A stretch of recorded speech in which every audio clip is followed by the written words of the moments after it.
பார்த்து கொண்டிருக்கும் நேயர்கள் அனைவருக்கும் வணக்கம். இன்னைக்கான வீடியோ என்ன அப்படின்னு பாத்தீங்கன்னா, டெவான் கான்வேயை சிஎஸ்கே நடந்து முடிஞ்ச ஐபிஎல் ஆக்ஷன் 2025ல 6.25 கோடி ரூபாய் கொடுத்து எடுத்தாங்க. இது சீரியஸ்லி ஒர்த் பையா? கண்டிப்பா டெவான் கான்வே நல்லா விளையாடுவாரா அப்படின்ட்டு நிறைய question. Even though ஃபேப் to places சிஎஸ்கேனால எடுக்க முடியல. பிகாஸ் ஆல்ரெடி ஒரு ஓபனர் கிடைச்சிட்டாரு, பேக்கப்பா ரச்சின் கிடைச்சிட்டாரு. இதுக்கப்புறம் எதுக்கு அப்படிங்கிற மாதிரி அவங்க யோசிச்சாங்கன்னு நினைக்கிறேன். ஆனா நிறைய பேர் மீம் போட ஆரம்பிச்சிட்டாங்க. ஏன் பாப்பா என்ன விட அவன் நல்ல பேட்ஸ்மேனா அப்படின்னு சொல்லிட்டு லப்பர் பந்து டெம்ப்ளேட் எல்லாம் போட்டு மீம் போட்டுட்டு இருந்தாங்க. பட் இதை தாண்டி டெவான் கான்வேயை 6.25 கோடி ரூபாய் கொடுத்து எடுத்ததற்கான காரணம் என்ன? அவர் சிஎஸ்கேல என்ன மாதிரி செட் ஆவாரு, எதை யோசிச்சு அவங்க எடுத்தாங்க அப்படிங்கறத பத்தி இந்த வீடியோல டிஸ்கஸ் பண்ணலாம். Recent form of Devon Conway அப்படிங்கிறது ரொம்ப ஒசா இருக்கு. டெஸ்ட் கிரிக்கெட் அவர் ஒழுங்கா விளையாடுறது இல்ல. இதுக்கு முன்னாடி ஒரு T20 சீரிஸ் நடந்துச்சு, அதுவும் ஒழுங்கா விளையாடல. இது மாதிரி நம்ம வந்து சொல்லிக்கிட்டே போகலாம். ஆனா அப்படி ஒரு ஒஸ்ட் ஃபார்ம்ல இருக்கவருக்கு 6.25 கோடி ரூபாய் அப்படின்னா சம்திங் சிஎஸ்கே அவரை வச்சு யோசிச்சிருக்காங்க அப்படின்னு தான் நான் சொல்லுவேன். 2023ல சிஎஸ்கே கப் அடிச்சாங்க இல்லையா, அந்த வருஷம் ரொம்ப இம்பார்ட்டன்டான ஒரு பிளேயரா இருந்தது சிஎஸ்கேக்கு டெவான் கான்வே. ஏன்னா அவரோட இம்பார்ட்டன்ஸ் என்ன அப்படிங்கிறது முதல் மேட்ச்ல இருந்தே ஃபைனல் மேட்ச் வரைக்கும் அவர் நமக்கு காட்டினாரு அப்படினே சொல்லலாம். அவர்னால வந்து பாத்தீங்கன்னா பெரிய சிக்ஸஸ் அடிக்கிறது, இல்ல பயங்கரமா அடிச்சு தும்சம் பண்றது, இல்ல 10 பாலுக்கு 40 ரன் அடிக்கிறது, இந்த மாதிரி எல்லாம் பண்ண முடியாது. ஆனா அவர் இறங்கினாரு அப்படின்னா கண்டிப்பா ஒரு 40 பாலுக்கு 80 ரன் அப்படிங்கிறது சாலிடா இருக்கும். அவரோட ஸ்ட்ரைக் ரேட்டும் வந்து பாத்தீங்க அப்படின்னா 160 அப்படிங்கிற ஒரு டீசென்டான ஸ்ட்ரைக் ரேட்ல விளையாடுவாரு. அந்த மாதிரி ஒரு பிளேயர் தான். அவரால் ஆங்கர் பண்ண முடியும், ஒரு ரிலேபிளான ஓபனராகவும் வந்து பாத்தீங்க அப்படின்னா அவர் இருப்பாரு. அப்படிதான் இருந்தாரும் கூட. சோ கண்டிப்பா இந்த 2023 கப் அடிச்சதுக்கு இவர் ரொம்ப முக்கிய காரணம். அண்ட் ஃபேப் போனதுக்கு அப்புறம் ஒரு நல்ல ஓபனரா ருத்துவோட அவர் செட் ஆயிட்டாரு. சோ அது அப்படியே நம்ம கொண்டுட்டு வரணும் அப்படின்னு சொல்லிட்டு தான் இப்ப எடுத்துட்டு வந்திருக்காங்க. ஏன்னா லாஸ்ட் இயர் வந்து பாத்தீங்கன்னா ஒரு இன்ஜூரினால வரவே இல்ல. ஆப்வியஸ்லி ரச்சினை ட்ரை பண்ணாங்க, அதுவும் நல்லா இருந்ததுனால தான் அவரை பேக்கப் ஆப்ஷன்ல எடுத்துட்டு வந்துட்டாங்க. இப்போ நம்ம என்னென்ன பாயிண்ட்ஸ் இருக்கு டெவான் கான்வே ஒரு நல்ல பை அப்படின்னு பாக்குறதுக்காக பார்க்கலாம். ஃபர்ஸ்ட்லி வந்து அவர் ஒரு reliable opener, at the same time ஒரு ஆங்கர் இன்னிங்ஸ் கூட ஒருத்தர். டெவான் கான்வே வந்து பாத்தீங்க அப்படின்னா அவரோட இன்கிரெடிபிள் ஸ்டெபிலிட்டியா இருக்கிறது அந்த டாப் ஆர்டர்ல நல்ல ஒரு டிபெண்டபிள் பிளேயரா வந்து அவர் இருப்பாரு.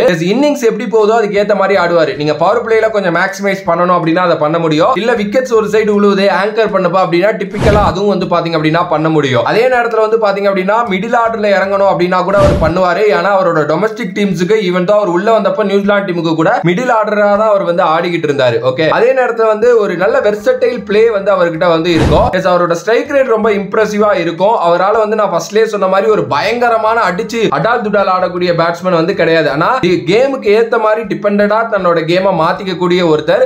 எந்த ஒரு சிச்சுவேஷன்லயுமே வந்து பாத்தீங்க அப்படின்னா அவரால நிறைய விஷயங்களை கேபபிள் பண்ண முடியும் அப்படினே சொல்லலாம். அண்ட் ஸ்பின்னுக்கு அகைன்ஸ்டா ரொம்ப நல்ல பிளேயர். சேப்பாக் மாதிரி கண்டிஷன்ல ஸ்பின்னுக்கு அகைன்ஸ்டா நீங்க நல்லா இருந்தீங்க அப்படின்னா நீங்க வந்து சூப்பரான ஒரு சிஎஸ்கே பிக் அப்படின்னு தான் நான் சொல்லுவேன். இவர் வந்து பாத்தீங்கன்னா ஸ்ட்ராங் ஸ்பின்னுக்கு அகைன்ஸ்டா ஸ்பின்னர்ஸ் எப்படி போட்டாலும் அடிப்பாரு. எஸ், அவருக்கு நல்ல டொமஸ்டிக் கிரிக்கெட் வந்து நியூசிலாந்துல வந்து ஸ்பின்னர்ஸ் அடிச்சு இருக்கு. இன்டர்நேஷனல்லையும் பயங்கரமா ஆடி இருக்காரு. அண்ட் சேப்பாக்ல சிஎஸ்கேவும் சூப்பரா ஆடி இருக்காரு அப்படினே நான் சொல்லுவேன். ஸ்பின்னர்ஸ் அடிச்சிட்டாலே போதுங்க, சேப்பாக்கு செமையான ஒரு பிளேயரா நீங்க மாறிடுவீங்க. அதுக்கு அடுத்தபடியா அந்த லெஃப்ட் ரைட் காம்பினேஷன் அப்படிங்கிறது ஒரு விஷயம். ஏன்னா இவர் ஒரு லெஃப்ட் ஹேண்டட் பேட்ஸ்மேன் இல்லையா, ருத்ராஜ் ஒரு ரைட் ஹேண்டட் பேட்ஸ்மேன். எனக்கு என்னமோ ராகுல் திரிபாதி தான் ஓபன் பண்ணுவாருன்னு தோணுது. பட் நான் சொல்றேன், ஓகே, அவரா இருந்தாலும் ரைட் தான். சோ இந்த ஓபனிங்ல ஒரு லெஃப்ட் ஹேண்டட் ஆப்ஷன் வந்து பாத்தீங்க அப்படின்னா அவர் வந்து கொடுப்பாரு. சோ அதனாலேயே வந்து ஒரு பெரிய பிளஸ். அண்ட் காமன் கம்போஸ்டு பிளேயருங்க. நியூசிலாந்து பிளேயர்ஸ் பொதுவாகவே காம்பன் கம்போஸ்டா தான் இருப்பாங்க.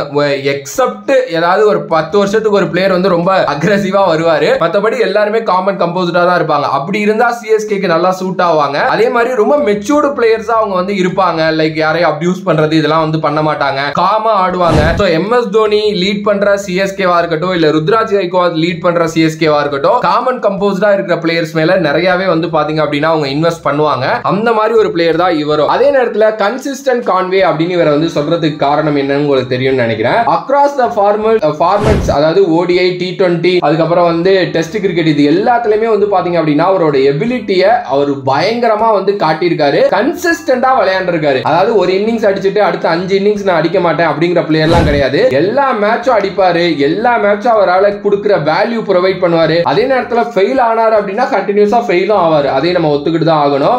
இவர்கிட்ட வந்து பாத்தீங்கன்னா ரொம்ப நல்ல சாலிடான டெக்னிக் வச்சிருக்காருங்க. அதனால வந்து நீங்க எந்த பிட்ச்ல இறக்கி விட்டாலும் அதை ஈஸியா அடாப்ட் பண்ணக்கூடிய ஒரு பிளேயர் அப்படினே சொல்லலாம். அது வந்து நிறைய டீம்ஸ்க்கு பிளஸ் ஆகும், ஆப்போசிட் டீமுக்கு மைனஸ் ஆகும் மாறதுக்கு ரொம்ப முக்கியமான காரணம். T20 மாதிரி ஒரு சிச்சுவேஷன், அதுவும் ஐபிஎல் மாதிரி ஒரு டோர்னமெண்ட், நீங்க 14 மேட்ச் விளையாட போறீங்க.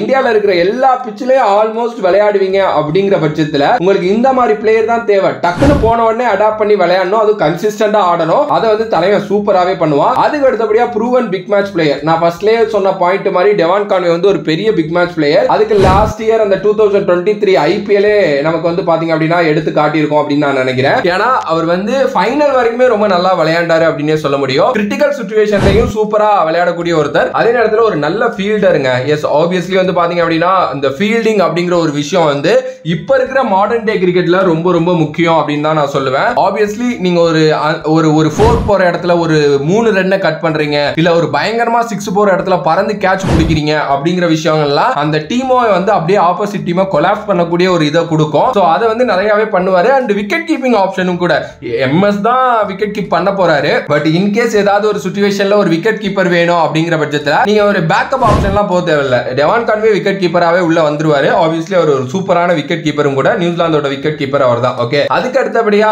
ருத்ராஜ் கெய்க்வாடுக்கு ஒரு நல்ல சப்போர்ட்டா அந்த 2023ல இருந்திருக்காரு. ஒரு பயங்கரமான பார்ட்னர்ஷிப் வந்து அவங்க ரெண்டு பேருக்கு இருக்கு. ஒரு நல்ல ரேப்போ இருக்கு அப்படிங்கிறது நமக்கு எல்லாருக்குமே தெரியும். அதுவும் ரொம்ப முக்கியமான ஒரு காரணம் அப்படின்னு நான் சொல்லுவேன். அதுக்கு அடுத்தபடியா வந்து ஒரு பொட்டன்ஷியல் லீடர்ஷிப் குரூப்ல இருக்கக்கூடிய ஒரு பிளேயர். எஸ், லீடர்ஷிப் குரூப் அப்படிங்கிறது ஒவ்வொரு டீம்லயுமே இருக்கும். பட் CSK பத்தி எனக்கு தெரியல. ஏன்னா அங்க வந்து MSD இருக்கிறதுனால மத்தவங்க யாரும் பேசுவாங்களா என்னன்னு எனக்கு தெரியல. பட் அப்படி ஒரு குரூப் அங்க இருந்துச்சு அப்படின்னா அதுல டெவான் கான்வேக்கு வந்து பாத்தீங்கன்னா ஒரு இடம் இருக்கும். ஏன்னா அவ்வளவு எக்ஸ்பீரியன்ஸ் இன்டர்நேஷனல் லெவல்ல இருக்கு. கண்டிப்பா அவர் வந்து நியூசிலாந்து லீட் பண்ணக்கூடிய ஒரு திறமையுள்ள ஒரு ஆள் தான். நிறைய பார்த்திருப்பாரு. அதனால அவருக்கு அந்த பேசக்கூடிய அண்ட் அந்த லீடர்ஷிப்ல ஒரு சில டிசிஷன் எடுப்பாங்க. அதுக்கெல்லாம் வந்து பாத்தீங்கன்னா மேபி வந்து இவரோட ஒப்பீனியன் கேட்கலாம். என்னைய பொறுத்த வரைக்கும் 6.25 கோடி ரூபாய் அப்படிங்கிறது பீக் டெவான் கான்வேக்கு ஒர்த்தான ஒரு விஷயம் தான். இன்கேஸ் அவர் IPL-லையும் ஃபெயில் ஆகுறாரு அப்படின்னா ஒன்னும் பிரச்சனை இல்ல. ரச்சின் ரவீந்திரா பேக்கப் ஆப்ஷனா இருக்காரு. அவரு ஒரு பெஸ்ட் பையா அப்படின்னு கேட்டீங்கன்னா அவரும் பெஸ்ட் பை தான். டெவான் கான்வே ஒரு பெஸ்ட் பை தான். ஆப்வியஸ்லி வந்து